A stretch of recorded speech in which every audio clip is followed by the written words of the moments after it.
Everyone, आज के इस वीडियो लेक्चर में हम अलग अलग प्रकार के दृढ़ता गुणांकों के बारे में पढ़ेंगे। Different types of modulus of elasticity. Deforming forces के कारण वस्तु में उत्पन्न अनुदैर्ध्य विकृति, आयतन विकृति तथा अपरूपण विकृति के संगत प्रत्यास्थता गुणांकों को क्रमशः यंग प्रत्यास्थता गुणांक, आयतन प्रत्यास्थता गुणांक एवं अपरूपण प्रत्यास्थता गुणांक कहते हैं। अर्थात विकृति के संगत जो प्रत्यास्थता गुणांक होता है उसी के अनुसार उसका नाम होता है। तो सबसे पहले हम लेते हैं Young's modulus of elasticity Y या यंग प्रत्यास्थता गुणांक। प्रत्यास्थता की सीमा के अंदर अनुदैर्ध्य प्रतिबल और अनुदैर्ध्य विकृति के अनुपात को यंग का प्रत्यास्थता गुणांक कहते हैं।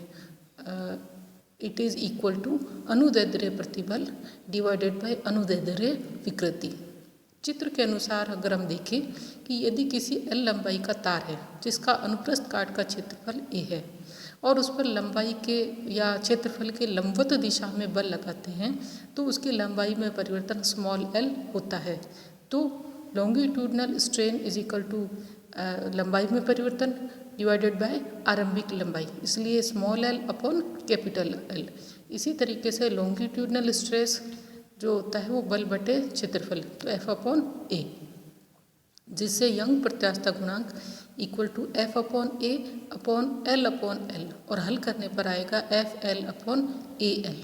यहाँ हम इसको एक स्पेशल केस के लिए लेते हैं कि यदि वस्तु की लंबाई जो है वो एल है और एक्सटर्नल फोर्स लगाने पर या डिफॉर्मिंग फोर्स लगाने पर लंबाई में परिवर्तन भी उतना ही हो रहा है जितनी की आरंभिक लंबाई है, अर्थात L is equal to capital L हो और अगर cross sectional area 1 metre square हो तो उस स्थिति में Young modulus of elasticity equal to deforming force, अर्थात प्रत्यास्थता सीमा के अंदर किसी तार के एकांक क्षेत्रफल वाले अनुप्रस्थ क्षेत्रफल पर बल लगाने पर तार की लंबाई प्रारंभिक लंबाई की दुगुनी हो जाए या लंबाई में परिवर्तन प्रारंभिक लंबाई के बराबर हो तो लगाया गया बल तार के यंग प्रत्यास्थता गुणांक के बराबर होता है। अब हम इसका मात्रक और विमा देख लेते हैं। तो चूँकि इसकी अगर हम लेते हैं कि तार की त्रिज्या r हो और लटकाए गए द्रव्यमान का मान m हो तो external force F is equal to M G और A is equal to pi R square, then Y is equal to M G L upon pi R square L. अब चूंकि इसका जो अनुदैर्ध्य विकृति होती है वो एक विमाहीन राशि है क्योंकि वो दो लंबाइयों का अनुपात है, इसलिए उसका कोई मात्रक नहीं होता है। तो जो यंग्स मॉडुलस ऑफ इलास्टिसिटी है उसका विमा जो है अनुदैर्ध्य प्रतिबल की विमा के समान होती है, अर्थात इसका मात्रक न्यूटन पर मीटर स्क्वायर होता है। दूसरा प्रकार का जो प्रत्यास्थता गुणांक है इसके बल्क मॉडुलस या आयतन प्रत्यास्थता गुणांक के कहते हैं। इसकी परिभाषा है प्रत्यास्थता सीमा में आयतन प्रतिबल और आयतन विकृति के अनुपात को पदार्थ का आयतन प्रत्यास्थता गुणांक कहते हैं। यह ध्यान देने योग्य बात यह है कि पिछले प्रत्यास्थता गुणांक में यंग प्रत्यास्थता गुणांक में एक्सटर्नल फोर्स लगाने पर तार की लंबाई में परिवर्तन होता है, वस्तु की लंबाई में परिवर्तन होता है। इस वाले में वस्तु की लंबाई में परिवर्तन न होकर के उसके आयतन में परिवर्तन हो रहा है, यानी उसकी जो ओरिजिनल लंबाई है वो सेम रहेगी। तो K is equal to volume stress upon volume strain. अब ये स्ट्रेस और स्ट्रेन कैसे कैलकुलेट करेंगे? तो यदि A पृष्ठ क्षेत्रफल वाले पदार्थ के सभी पृष्ठों पर एक समान अभिलंब डिफॉर्मिंग फोर्स लगाया जाए जिससे पदार्थ की आकृति में कोई परिवर्तन नहीं हो, आकृति में परिवर्तन हुए बिना उसके मूल आयतन में परिवर्तन हो।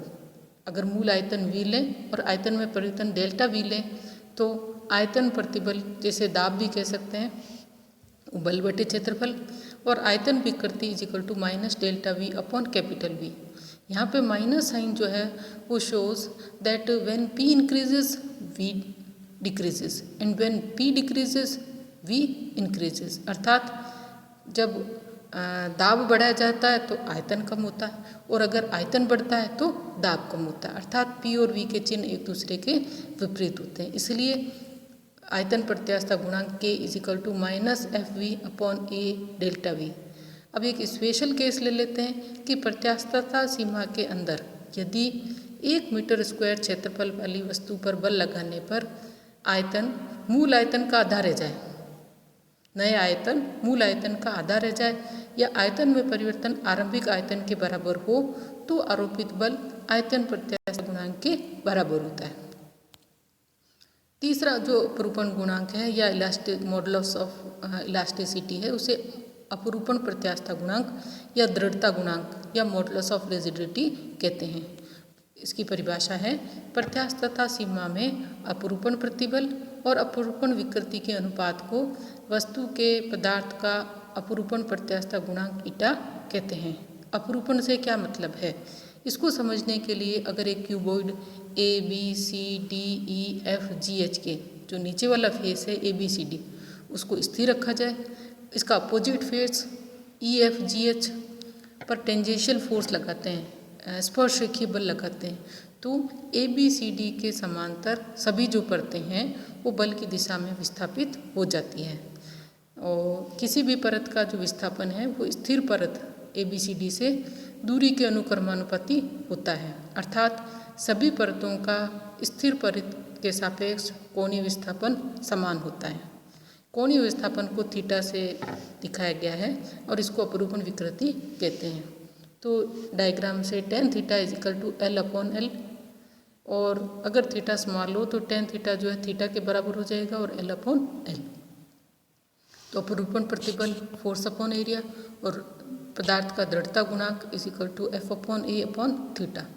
थीटा को अपन अगर हम F/A थीटा और FL/AL। यहाँ ध्यान देने योग्य बात यह है कि यहाँ जो स्मॉल l है वो लंबाई में परिवर्तन न होकर के बल की दिशा में परत का विस्थापन है। चौथा जो प्रत्यास्थता गुणांक है उसको हम लेते हैं पॉइसन रेशो या पाइसा अनुपात।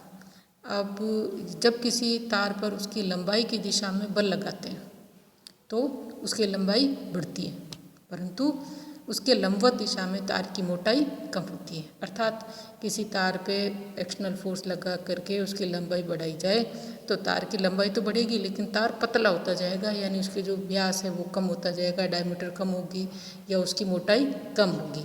तो डिफॉर्मिंग फोर्स लगाने पर वस्तु में एक साथ दो विकृतियाँ उत्पन्न होती हैं, एक तो वस्तु के जो बल लगाया है उस बल की दिशा में और दूसरा बल के लंबवत दिशा में।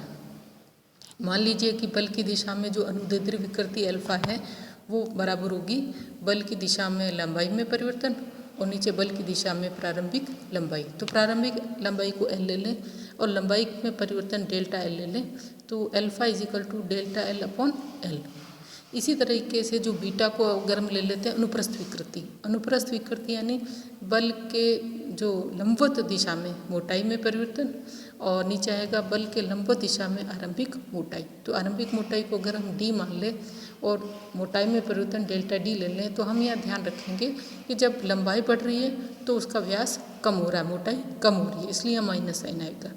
तो प्रत्यास्थता सीमा के अंदर अनुप्रस्थ विकृति अनुदैर्ध्य विकृति के अनुक्रमानुपाती होती है, अर्थात जितना अनुप्रस्थ विकृति होगी उसी के अनुसार अनुदैर्ध्य जो विकृति है, या कह सकते हैं कि प्रत्यास्थता सीमा के भीतर जो अनुप्रस्थ विकृति है वो अनुदैर्ध्य विकृति के समानुपाती होती है, अर्थात जितनी अनुदैर्ध्य विकृति बढ़ेगी उतना ही अनुप्रस्थ विकृति बढ़ेगी। तो वस्तु के पदार्थ के लिए अनुप्रस्थ और अनुदैर्ध्य विकृतियों का अनुपात स्थिर होता है, तो इस स्थिरांक को पॉइसन रेशो कहते हैं। It is equal to beta upon alpha, beta minus delta D/D और अल्फा है delta L/L, and when solving we get minus delta D into L upon delta L into D। और यहाँ ये ध्यान देने योग्य बात है कि जो पॉइसन रेशो है वो दो विकृतियों का अनुपात है, अतः इसकी कोई विमा या मात्रक नहीं होता है, ये दो विकृतियों का अनुपात है, ये विमाहीन राशि है। तो ये जो चार हमने प्रत्यास्थता गुणांक पढ़े, आयतन प्रत्यास्थता गुणांक K, अपरूपण गुणांक ईटा और यंग प्रत्यास्थता गुणांक Y और चौथा पॉइसन रेशो सिग्मा। तो इनका उपयोग जो है विभिन्न वस्तुओं के अध्ययन के लिए, उनकी विकृतियों की और उनके प्रत्यास्थता गुणांकों के अध्ययन के लिए किया जाता है।